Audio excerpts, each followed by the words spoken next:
players live for this type of moment. Game 7. He turns, he shoots. Yes! With 1 second remaining.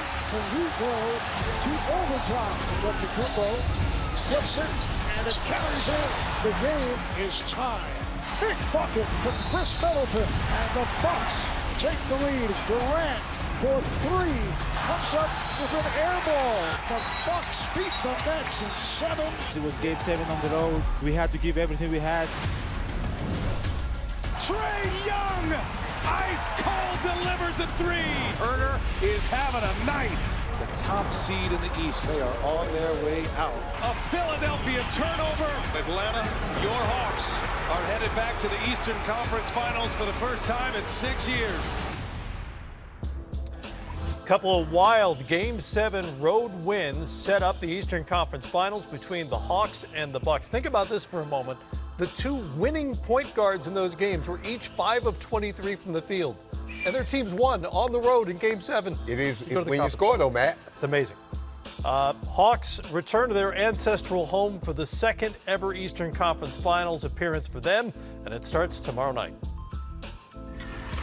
Coming into the series, we know we're playing a real good team. They have a real great leader in Trae Young, and we have to respect them. What he can do for his size, the way he can get down the lane and, get everybody involved, look for his shot, create for his own self. It's unbelievable. Every team since he stepped in the NBA has gone in and played the Atlanta Hawks trying to stop Trae Young, and nobody seemed to have figured it out yet. They're multifaceted. It's not just, Young and Capella in the pick and roll. They do a lot of things, at a high level.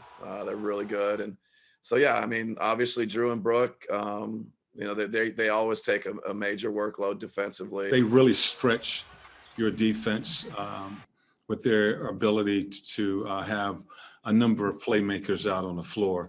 Giannis, he gets downhill. He always finds an angle. We got to protect the paint. He gets everybody else going, and they have a lot of really good players around them. They're not underdogs. We did something that I told all of us be here. So they're not underdogs. And that's because of, currencies, people got hurt during the season, blah, blah, blah. Things could go this way, but they're not underdogs. It's not going to be easy. It's going to be hard. We got to play for 48 minutes. We got to trust one another. We got to make it as tough as possible for them. But as we know that they're a great team and a very dangerous team. So the Milwaukee Bucks are now the odds-on favorites to win the NBA title, according to BetMGM, with the Suns the 2nd favorite, and of course the Hawks, not surprisingly, the long shot. Sam, for you, how good a bet are the Milwaukee Bucks to win it all? When you look at the remaining teams, health, their 3 best players are relatively healthy. And then you look at their 4th option, Brook Lopez, how good he's been in the playoffs. You remember that block on Kevin Durant? Brook Lopez. And then you look at the fact that they have a style in which they play. Look, Giannis is going to get downhill, and no one has been able to stop him thus far in the playoffs. And then you look at the timeless scoring of Chris Middleton and Drew Holiday. When you look at just pure talent, they are the most talented team. Now, we're saying this without Kawhi Leonard in the Clippers, and then you're looking at some of the injuries and stuff. So I understand why they're making this Milwaukee Bucks team the favorites. And the fact that they beat a depleted Brooklyn team kind of gives me a little question mark, but talent-wise, they're the most talented and the most healthy team left of the Final 4 teams. Winning on the road with Kevin Durant on the floor, that's not an easy thing to do. I know depleted, but that's not an easy thing to do. And Giannis had 40 in that game. What do you think he and the Bucks learned about their approach that will serve them well in this round and potentially in the NBA Finals? Yeah, resiliency, continue to stay with it. Sometimes they got down by 10 points, they got down by 15 points, they came back and won. There was games they were up by 15, Brooklyn came back. They can win close games because, to Coach's point, Giannis hasn't been stopped all playoff long. He's averaging basically 30, 13, and 5. But they got Drew Holiday, they got Middleton. Those guys can make plays down the stretch of ball games, and they do make their free throws. So you can put the ball in those 2 guys' hands down the stretch of ball games, and they can make plays for the team to win.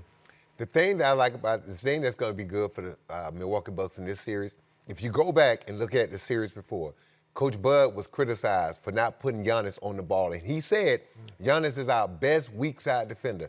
They're going to need that in this series because Trae Young lives in the paint more than he do behind the three. And once he gets past Brook Lopez, that's when you're going to see Giannis coming over to try to challenge them shots. The question is, can Trae find his shooters, and can Milwaukee get to those shooters to run them off their spots? And they'll face an Atlanta team that, you can't overemphasize this, was 14-20 in March when they made the coaching change.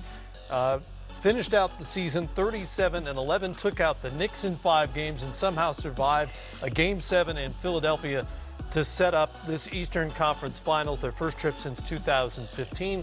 Booze for the Hawks, what's it going to take to, I think a lot of people would say, make a series of it, but to potentially beat the Bucks, to surprise people again?